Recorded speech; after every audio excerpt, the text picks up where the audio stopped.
अग्रिम जमानत anticipatory bail क्या होता है, कितने प्रकार का होता है तथा अरेस्ट होने से पहले कोर्ट में अग्रिम जमानत कैसे तथा इस बेल का विरोध कैसे करें। नमस्कार दोस्तों, आप सबका मेरे YouTube channel KP law knowledge पर स्वागत है। मैं आप सबके बीच फिर से एक नया वीडियो लेके आया हूं। तो आज हम जानेंगे अग्रिम जमानत के बारे में, ये क्या होता है और इसका आप विरोध कैसे कर सकते हैं। अगर आप हमारे चैनल पर नए हैं, हमारे चैनल को सब्सक्राइब करना मत भूलिएगा और बेल आइकन जरूर प्रेस करिएगा ताकि हमारे वीडियो का नया अपडेट आप तक पहुंचता रहे। तो आइए हम वीडियो को शुरू करते हैं।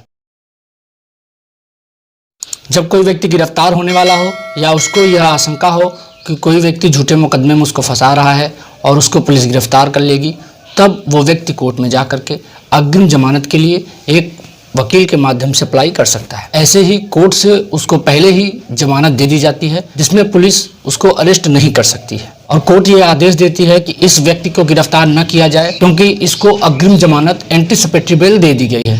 एंटीसिपेटरी बेल दो प्रकार की होती है, एक FIR होने से पहले और एक FIR होने के बाद। FIR होने से पहले अगर किसी व्यक्ति को ये लगे कि उस पर कोई झूठा केस बनवा सकता है या फिर कोई ऐसा करने का प्लान बना रहा है या फिर ऐसे हालात हो गए हैं कि उसके खिलाफ कभी भी FIR हो सकती हो, वो व्यक्ति कोर्ट में अपनी अग्रिम जमानत एंटीसिपेटरी बेल के लिए आवेदन कर सकता है। इसमें कोर्ट पुलिस को ये आदेश देती है कि अगर कोई FIR उस व्यक्ति के आवेदनकर्ता के खिलाफ करता है तो FIR के बाद पुलिस उससे 7 दिन या जितने दिन कोर्ट चाहे पहले सूचित करेगी और FIR की कॉपी देगी ताकि वह व्यक्ति अपनी जमानत बेल का इंतजाम कर ले। FIR होने के बाद अगर किसी व्यक्ति के खिलाफ FIR हो गई है या फिर पुलिस की जांच में उसका नाम भी आरोपियों की लिस्ट में आ रहा है तो वह व्यक्ति भी इस धारा 438 के अंतर्गत एंटीसिपेटरी बेल अग्रिम जमानत का आवेदन कर सकता है। अग्रिम जमानत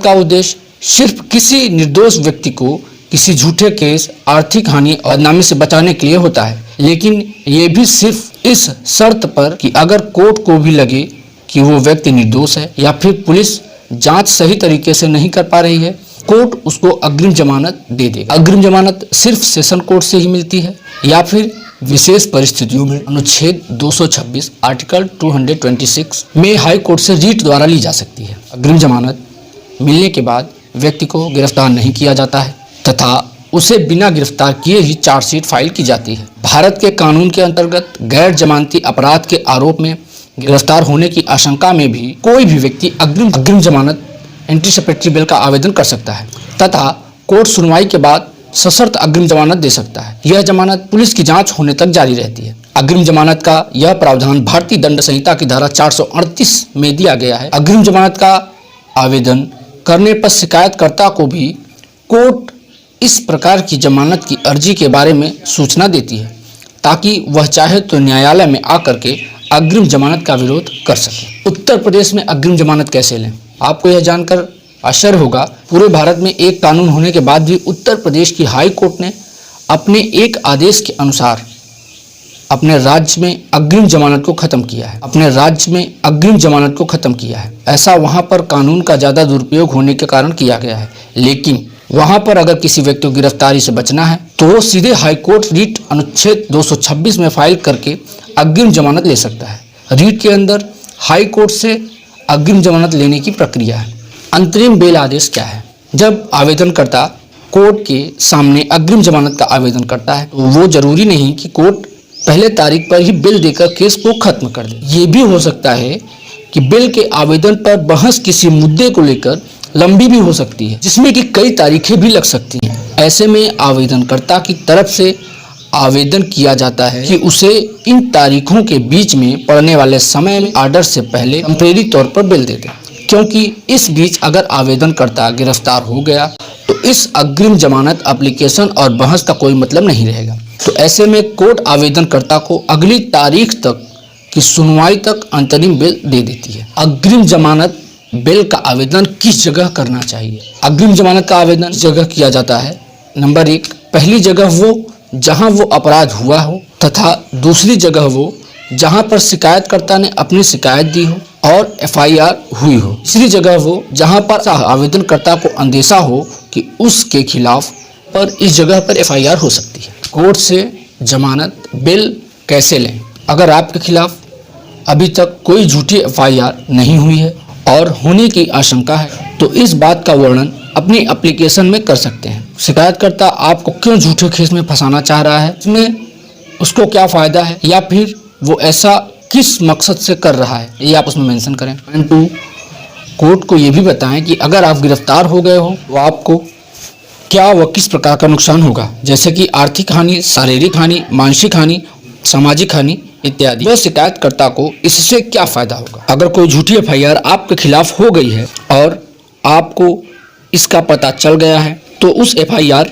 की बातों का वर्णन अपनी एप्लीकेशन में करें कि कैसे वो झूठी है तथा कोई सबूत आपके पास हो उसको कोर्ट में पेश करें। शिकायतकर्ता ने आपके खिलाफ झूठी एफआईआर क्यों करवाई है, इसका कारण जरूर बताएं। शिकायतकर्ता ने झूठी एफआईआर क्यों कराई है, इसका वर्णन आप जरूर करें। इसके बारे में कोर्ट को जरूर बताएं कि आपको शिकायतकर्ता ने झूठी एफआईआर क्यों करवाई है, क्योंकि कोर्ट को यह बताना जरूरी है, क्योंकि कोर्ट आपको दोषी ही समझती है। कोर्ट को यह बताना बहुत जरूरी होता है कि वो व्यक्ति शिकायतकर्ता आपके खिलाफ ऐसा क्यों कर रहा है, ताकि कोर्ट को यह विचार पहले सही हो सके। एफआईआर पूरी तरह से सही नहीं है। इस प्रकार की बिल में सबसे ज्यादा बड़ा मुद्दा ये होता है कि आरोपी से रिकवरी होनी बाकी है तथा आरोपी इस गवाह या शिकायतकर्ता को परेशान कर रहा है। तो अगर किसी भी प्रकार की रिकवरी का मुद्दा अगर केस में नहीं है तो वह इस पर कोर्ट में जोर दे सकता है। आप किसी भी गवाह या शिकायतकर्ता को परेशान नहीं करेंगे, इसका विश्वास भी कोर्ट को दिलाएं। जमानत बिल लेने में सबसे बड़ा बाधा पुलिस यानी आईओ, इन्वेस्टिगेशन ऑफिसर व सरकारी वकील होते हैं। अगर कोर्ट का मन आपको बिल देने का है तो आईओ, इन्वेस्टिगेशन जो ऑफिसर होता है और सरकारी वकील, अगर ये लोग आपका विरोध नहीं कर आपको कोर्ट आसानी से बिल दे देगा। इनको कैसे रोकना है ये आपके जो वकील होंगे उनको बहुत अच्छी तरह से आता है, वो आपके वकील की जिम्मेदारी है। अगर आप पर कोई आपराधिक रिकॉर्ड नहीं है तो आप पर बिल लेने का बहुत ही अच्छा कारण हो सकता है। आप बिल के लिए अपनी टैक्स रिटर्न या अपने पर आश्रित परिवार के लोगों जैसे बुजुर्ग, माता पिता, बच्चे या अपनी कम से ज्यादा उम्र का सहारा ले सकते हैं। जमानत लेने में कोर्ट को ये समझाने की कोशिश करें कि इस एफआईआर में अब किसी भी प्रकार की इंक्वायरी की जरूरत नहीं है तथा न ही कोई नया मोड़ आया है, तो मुझे अग्रिम जमानत दे दी जाए। अग्रिम जमानत का विरोध कैसे करें। अग्रिम जमानत एंटीसिपेटरी बेल केस में शिकायतकर्ता को नोटिस देकर बुलाया जाता है ताकि कोर्ट के स्थिति की सच का पता चल सके। अगर आप चाहें तो इसके विरोध में कोर्ट में एक कैविट एप्लीकेशन लगा सकते हैं। जब भी आरोपी का एंटीसिपेटरी बेल अग्रिम जमानत आपको विरोध के लिए नोटिस मिले तो आप ऐसा कर सकते हैं। हमेशा कोर्ट में अपराधी को बिल मिलने पर स्वयं शिकायतकर्ता गवाहों व सबूतों को प्रभावित होने का आरोप लगाए कि बिल आवेदनकर्ता जमानत ले सकता है, जमानत लेकर उसका दुरुपयोग कर सकता है। अगर किसी चीज या सामान का केस में मिलना जरूरी या वो गुम है तो पुलिस के द्वारा आवेदनकर्ता की कस्टडी यानी पुलिस यानी गिरफ्तारी की मांग करे। अगर आपके पास कोई केस से संबंधित पेपर जैसे कि आपका मेडिकल या कोई और सबूत है, उस सबूत को आप कोर्ट के सामने उपस्थित करें।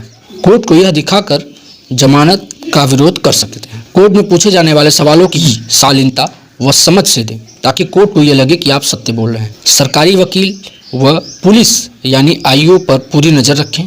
अगर वे अपराधी की तरफदारी करें या उसकी बेल होने में साथ दें तो आप उसकी शिकायत करके आप इन्हें बदलवा भी सकते हैं। ज्यादा अच्छा हो कि जमानत बेल का विरोध करने के लिए खुद के वकील साहब को अपॉइंट करें, ये ज्यादा अच्छा होगा। अगर कोर्ट अपराधी को जमानत दे भी दे तो आप ऊपर की कोर्ट में उसकी जमानत खारिज करवाने की एप्लीकेशन लगा सकते हैं। अगर किसी व्यक्ति को अग्रिम जमानत मिल गई है तो शिकायतकर्ता सेशन कोर्ट जिसने जमानत दी है इसके खिलाफ आवेदन करके निरस्त करवा सकता है। अग्रिम जमानत को निरस्त कराना। अगर किसी व्यक्ति को अग्रिम जमानत मिल गई है तो शिकायतकर्ता सेशन कोर्ट से जिसने यह जमानत दी है या फिर हाई कोर्ट में इसके खिलाफ आवेदन कर सकता है, आवेदन करके निरस्त करवा सकता है। ऐसे में डिफेंस लिया जाए कि वो व्यक्ति अपनी जमानत का गलत इस्तेमाल कर रहा है तथा गवाहों व सबूतों के साथ छेड़छाड़ कर रहा है। अग्रिम जमानत के लिए बेल बांड प्रतिभूति। इस केस में जमानत मिलने के बाद पुलिस स्टेशन में जमानत देनी होती है। ऐसे केस में जमानत मिलने के बाद पुलिस स्टेशन में जमानत देनी होती है तथा बाद में केस शुरू होने के बाद दोबारा कोर्ट में अपना जमानत बेल के लिए प्रतिभूति के तौर है अपनी गाड़ी की आरसी, रजिस्टर्ड जमीन के पेपर या जमीन का फर्द खतौनी, बैंक की एफडी, इंदिरा विकास पत्र, सरकारी नोटरी होने पर 3 महीने से कम पुरानी पे तथा ऑफिस आई कार्ड की कॉपी इत्यादि की कोर्ट में मूल्य के अनुसार हो तो जमानत की प्रतिभूति के लिए देनी होती है। जमानत मिलने की शर्तें। जमानत पर रिहा होने का मतलब है कि आपकी स्वतंत्रता हो या आप कई प्रकार के बंदिशें भी कोर्ट द्वारा लगाई जाती है। ये बंदिशें बेल बांड से अलग होती हैं, जैसे कि आप रिहा होकर शिकायतकर्ता को परेशान नहीं करेंगे, किसी भी गवाह या सबूत को प्रभावित नहीं करेंगे। इसके अलावा कोर्ट आप पर विदेश न जाने के लिए भी बंदिश लगा सकती है। आपका उसी शहर में रहना, किसी निश्चित एरिया में रहना तय करती है, या आप किसी निश्चित दिन या फिर हर रोज पुलिस स्टेशन में जाकर हाजिर लगवाना भी सुनिश्चित कर सकती है। ऐसा न करने पर आपकी जमानत को कोर्ट रद्द कर सकती है। ज़्यादातर मामले में यह पाया जाता है कि शिकायतकर्ता कोर्ट में झूठी शिकायत देते हैं, आरोपी जमानत बिल लेकर उसका दुरुपयोग करते हैं, गवाहों को भी धमकाते हैं, जिससे कि आरोपी को जमानत रद्द हो जाती है। ऐसे में आप इन चीज़ों से बचें और सावधान रहें। अग्रिम जमानत एंटीसिपेटरी बेल धारा 438। जब किसी व्यक्ति को यह विश्वास है कि उसे अजमानती अपराध के आरोप में गिरफ्तार किया जा सकता है, तो वह इस धारा के अधीन उच्च न्यायालय या सत्र न्यायालय को आवेदन कर सकता है। ऐसे गिरफ्तारी की स्थिति में उसे जमानत पर छोड़ दिया जाता है। न्यायालय इन सभी बातों का विचार के साथ साथ ध्यान रखता है। अगर किसी व्यक्ति को यह विश्वास हो जाए कि उसको नॉन बेलेबल ऑफेंस में गिरफ्तार किया जा सकता है, तो व्यक्ति हाई कोर्ट या सेशन कोर्ट में एंटीसिपेटरी बेल यानी अग्रिम जमानत आवेदन कर सकता है और न्यायालय उसके आवेदन पर विचार कर उसको एंटीसिपेटरी बेल अग्रिम जमानत दे सकती है। एक नया वीडियो लेकर उपस्थित होऊंगा। नमस्कार।